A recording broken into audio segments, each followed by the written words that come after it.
Mas humina pa at nakakaapekto na lamang sa extreme northern Luzon ang northeast monsoon. Samantala, umiiral na ang easterlies at nagdadala ng mainit na panahon sa nalalabing bahagi po yan ng Luzon at Visayas.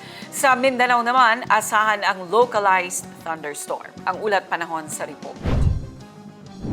Sa weather bulletin mula sa Pag-asa, makikita sa ating iWeather Center, nakakaapekto na lamang sa extreme northern Luzon ang northeast monsoon at umiiral na ang easterlies na nagdadala ng mainit na panahon sa nalalabing bahagi ng Luzon at Visayas.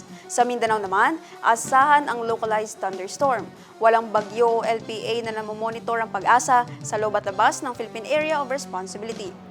At para naman sa magiging lagay ng ating panahon bukas, sa Cotabato City, maglalaro ang agwat ng temperatura sa 23 to 31 degrees Celsius at nasa 60% ang chance of rain.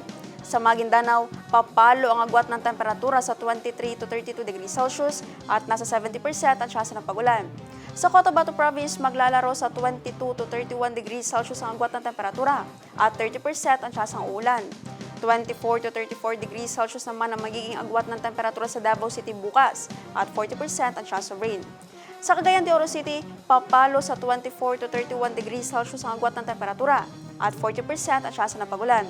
23 to 33 degrees Celsius naman ang inaasahang magiging agwat ng temperatura sa Zamboanga City bukas at 40% ang chance ng uulan. Ang Lanao del Norte ay papalo bukas sa 22 to 27 degrees Celsius ang agwat ng temperatura at 30% ang chance ng pagulan. Habang sa Lanao del Sur naman ay makakaranas ng 18 to 23 degrees Celsius ang agwat ng temperatura at 40% ang chance of rain.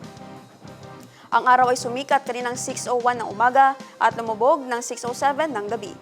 At yan ang latest mula sa ating iWeather Center.